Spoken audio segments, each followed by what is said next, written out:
Hello guys, welcome to study with smartness.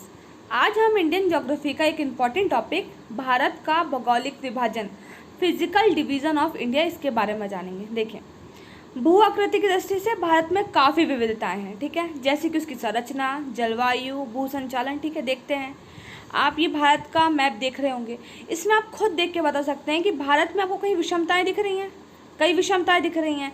कहीं पे वो बहुत चौड़ा है तो कहीं पे वो बहुत सकरा हुआ है, कहीं पे तो वो बहुत फैला हुआ है, ठीक है।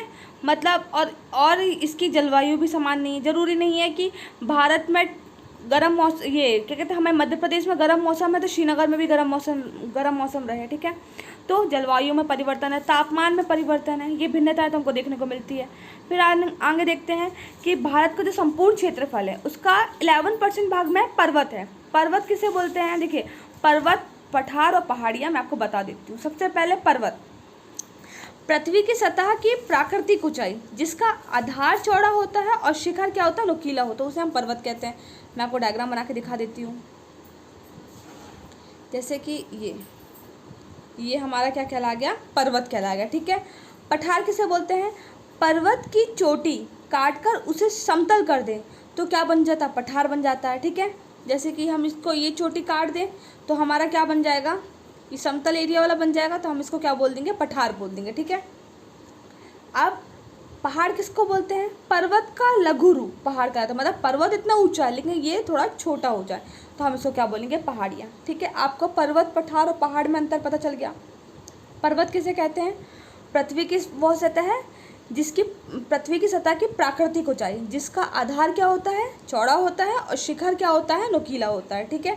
पठार, पर्वत की चोटी काट दें, ठीक है, और जो वो समतल एरिया बन जाता है उसे हम क्या बोल देते हैं, पठार कह देते हैं। और पहाड़ किसको बोलते हैं? पर्वत का लघु रूप, मतलब पर्वत को छोटा कर दें तो वो हमारा क्या कहला जाएगी, पहाड़ी कहला जाएगी, ठीक है। अंडरस्टूड।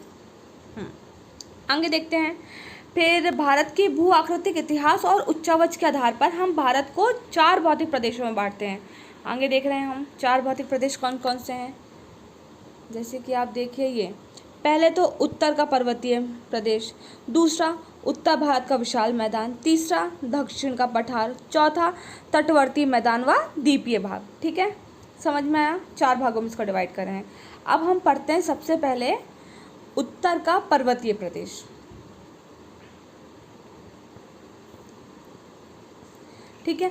इसके तहत हिमालय आता है, क्योंकि आप ऊपर वाला भाग देखेंगे उत्तर का पर्वतीय प्रदेश, ये देखिए ऊपर वाला भाग, सबसे पहले हम इसे पढ़ रहे हैं, ये उत्तर का पर्वतीय प्रदेश, ये तो इसमें आपको दिख ही रहा होगा कि हमारा हिमालय आ रहा है, ठीक है।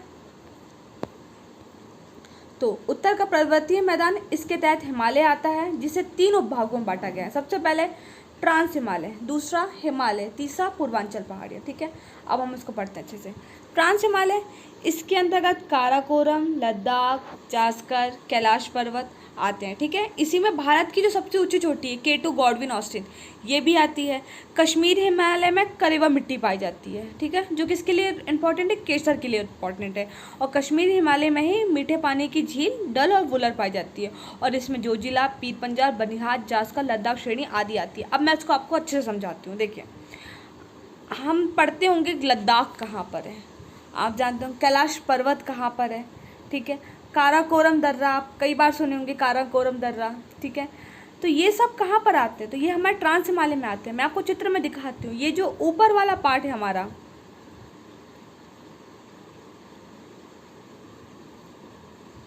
ये देखिए, ये ट्रांस हिमालय है जिसके अंतर्गत काराकोरम, लद्दाख और जास्कर श्रेणी आ रही है, ठीक है।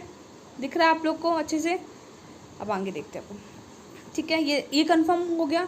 फिर इसी में लिखा है कि इसी में भारत की जो सबसे ऊंची चोटी है K2 गॉडविन ऑस्टिन आती है। आपसे पेपर में पूछा जा सकता है भारत की सबसे ऊंची चोटी कौन सी है, कौन सी है, तो K2 गॉडविन ऑस्टिन कहाँ पर स्थित है, तो ट्रांस हिमालय में स्थित है, ठीक है, याद रखेंगे आप। अब पूछ सकते हैं कि केसर की खेती कहाँ पर होती है, क्योंकि मैंने आपको बताया कि हिमालय क्षेत्र में करेवा मिट्टी में केसर की खेती होती है। तो यदि आपसे सबसे ज़्यादा पूछा जाए कि भारत में सबसे ज़्यादा केसर की खेती कहाँ पर होती है, तो ये हमारे हिमालय क्षेत्र में होती है। आप इससे भी याद रख सकते हैं कि भारत क्या विश्व में कहीं भी जहाँ पे करेवा मिट्टी पाई जाएगी तो वो किसके लिए इम्पोर्टेंट है, केसर के उत्पादन के लिए बहुत इम्पोर्टेंट है। ठीक है, अब तीसरा क्या है, कश्मीर हिमालय में मीठे पानी की झील वुलर झील पाई जाती है। आप याद रखना भारत की सबसे मीठे पानी की झील कौन सी है, वुलर झील है। वो भी कहाँ पर पाई जाती है, हमारी कश्मीर में पाई जाती है। तो आप याद रखना, अभी हमको झीलें भी सब पढ़नी है, तो अभी आप याद रखना डल झील, वुलर झील, ये सब अभी कहाँ पर है, कश्मीर में है। मैं आपको बाद में डिटेल से अलग से पढ़ाऊँगी झीलें, लेकिन अभी आप इन चीज़ों को याद रखना। फिर दर्राएँ, दर्रा मतलब क्या होता है, पास होता है। पास मतलब पहाड़। आपको एक साइड से दूसरी साइड जाना है और वहाँ पर पहाड़ है, तो क्या आप हर बार उस साइड जाने के लिए पहाड़ चढ़ेंगे, नहीं, क्योंकि इंसान इतना आलसी है ना कि वो कुछ ना कुछ अपने लिए क्या करेगा, एक रीज़न ढूंढ लेगा कि वो कैसे अपनी यात्रा को एक इजी मोड दे दें। तो पासेस भी वही कहलाते हैं, मतलब दर्रा पहाड़ के बीच को, मतलब नीचे वाले समतल भाग, जैसे मैं आपको दिखाती हूँ, ये पहाड़ है। ठीक है, आप हर बार इसको चढ़ के तो नहीं जाएंगे यहाँ से इस पार। ठीक है, तो आप क्या कर देंगे, इस पहाड़ को यहाँ 20 से काट देंगे। ठीक है, ये पहले अच्छे से दिखाती हूँ, ये पहाड़ यहाँ 20 से इसको काट के यहाँ से आप रास्ता बना लेंगे। रास्ता बना लेंगे तो आप इस साइड से उस साइड जल्दी जा पाएंगे और आपको ज़्यादा टाइम भी नहीं लगेगा जाने के लिए। तो इसे पासेस बोलते हैं, जैसे जो जिला, पीर पंजाल, बनिहाल, ये श्रेणियाँ भी हैं और ये क्या है, दर्रे भी हैं। ठीक है, अब आप यहाँ पर नीचे आएंगे तो यहाँ पर घूमने वाली चीज़ें देखें, जैसे वैष्णो देवी, अमरनाथ, चार शरीफ, ये सब कहाँ पर पाए जाते हैं, ये हमारे ट्रांस हिमालय में पाए जाते हैं। आपसे ऑब्जेक्टिव में भी पूछ सकता है कि वैष्णो देवी किस हिमालय के अंतर्गत आता है, तो आप बता सकते हैं आसानी से कि किस हिमालय के अंतर्गत आता है, ट्रांस हिमालय के अंतर्गत आता है। ठीक है, चलिए आगे देखते हैं हम। सेकंड पॉइंट था हमारा हिमालय। तो ट्रांस हिमालय के दक्षिण में, मतलब मैं आपको दिखाती हूँ, ये हमारा ट्रांस हिमालय है, ये हमारा ट्रांस हिमालय। ठीक है, ये ऊपर वाला पार्ट अभी आपको मैंने दिखाया, ये क्या था, हमारा ट्रांस हिमालय। तो अब यहाँ से हमारा पूरा क्या आ जाएगा, हिमालय आ जाएगा। ठीक है, तो ट्रांस हिमालय के दक्षिण में, ठीक है, ट्रांस हिमालय के दक्षिण में विश्व की सर्वाधिक ऊंची श्रृंखला है। ठीक है, हिमालय विश्व की सर्वाधिक ऊंची श्रृंखला, जो कि कहाँ पर है, ट्रांस हिमालय के दक्षिण वाले एरिया में आता है। ठीक है, और यह नवीनतम वलय पर्वतमाला है, मतलब इसका निर्माण आज भी हो रहा है। पहले इसकी ऊंचाई थी मे बी 848, लेकिन आज इसकी ऊंचाई 850 तक पहुंच गई है। ठीक है, तो ये कैसा है, एक वलित हिमालय, मतलब वलित पर्वतमाला है, मतलब नवीनतम, मतलब अभी भी ये क्या हो रहा है, बढ़ रहा है। ठीक है, इसके अंतर्गत वृहद, मध्य और शिवालिक हिमालय आते हैं।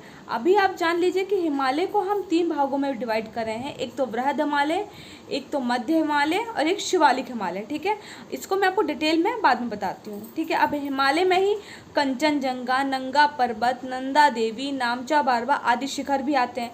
आप कई बार पेपर में सुने होंगे कि नंगा पर्वत कहाँ पर है, नंदा देवी कहाँ पर है, नामचा बारवा कहाँ पर है, किस हिमालय के अंतर्गत आता है। तो अभी आप ये याद रख लीजिए कि ये किस हिमालय के अंतर्गत आता है, ये कहाँ पर आता है, तो ये हिमालय के अंतर्गत आता है। नेक्स्ट वीडियो में मैं आपको सब बताऊंगी, जब हिमालय डिटेल से पढ़ाऊंगी कि कंचनजंगा कहाँ पर है, किस राज्य में आता है, नंगा पर्वत किस राज्य में आता है, नंदा देवी किस राज्य में आता है, नामचा बारवा किस राज्य में आता है। ठीक है, हाँ, अब यहीं पर घूमने वाले पर्यटन स्थल देख लें कि हिमालय में कौन कौन से है। जैसे कि अभी आपने ट्रांस हिमालय में देखा था कि वहाँ पर वैष्णो देवी दिखा था।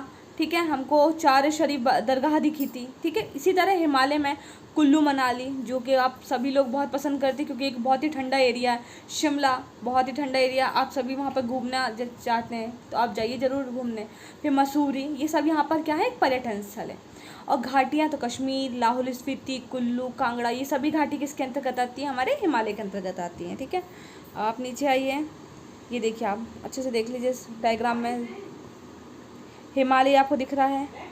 ठीक है, हाँ, अब आगे आते हैं, हम क्या पढ़ते हैं, पूर्वांचल पहाड़ियाँ। मैंने यहाँ पे पूर्वांचल लिखा है, लेकिन आप इसको पूर्वांचल कर लीजिएगा, पूर्वांचल पहाड़ियाँ। ठीक है, ब्रह्मपुत्र नदी का दिहांग गॉर्ज पार करने के बाद हिमालय पर्वत जब दक्षिण की ओर मुड़ जाता है तो इन पहाड़ियों को क्या बोलते हैं, पूर्वांचल पहाड़ियाँ। ठीक है, आपको पता है ब्रह्मपुत्र नदी कहाँ से निकलती है, तो ब्रह्मपुत्र नदी तिब्बत के पास से निकलती है। तो जब वो यहाँ पर पार करती है यहाँ से निकल के जब वो यहाँ पर इस साइड आती है, ठीक है, तो वो बोल रहे हैं ब्रह्मपुत्र नदी का दिहांग गॉर्ज पार करने के बाद जब हिमालय पर्वत श्रेणी की ओर ये नदी मुड़ जाती है तो यहाँ पर क्या बन जाती है, पूर्वांचल पहाड़ियों बन जाती है, ठीक है। अब मुख्य हिमालय के पूर्व में स्थित है, क्योंकि जो पूर्वांचल है वो पहाड़ियाँ है ना, आप देखे होंगे कि यहाँ तक हिमालय आ रहा है। अब ये हिमालय जहाँ पे ख़त्म होता है वो उसके पूरब में स्थित है, तो इसलिए इसको क्या नाम दे दिया गया है, पूर्वांचल पहाड़ियाँ, ठीक है। अब जैसे कि हम देखते हैं डाफला, मिरी, अबोर, मिसमी, पटकाई बूम, नागा, पूर्वी मणिपुर, लेमातोर, मिज़ो, नीला पर्वत, गारो, खासी, जैंतिया, मिकिर, बरल, ये सब क्या है, पूर्वांचल पहाड़ियाँ, ठीक है। अब मैं आपको नेक्स्ट वीडियो में जब मैं आपको पूर्वांचल पहाड़ियों की मैं अलग से जब क्लास लूँगी उसमें आपको पूरा बताऊँगी कि कौन से, जैसे ये गारो, खासी, जैंतिया यहाँ पर हमारे मेघालय में आती है, क्योंकि कई बार पूछते हैं हमारे एग्जाम में ये कहाँ पर आते हैं, नागा पहाड़ी कहाँ पर आती है, तो नागालैंड में आती है, ठीक है। तो ये मैं आपको नेक्स्ट वीडियो में बताऊँगी कि कौन सी पहाड़ी किस राज्य में आती है। अभी आप याद रखिएगा कि ये जो सब पर्वत मैंने पहाड़ियाँ जो बताई हैं वो पूर्वांचल पहाड़ी के अंतर्गत आती है, ठीक है। Thank you. एंड आपको अच्छा लगा हो वीडियो तो प्लीज़ इसे लाइक, शेयर, कमेंट और सब्सक्राइब ज़रूर करिएगा।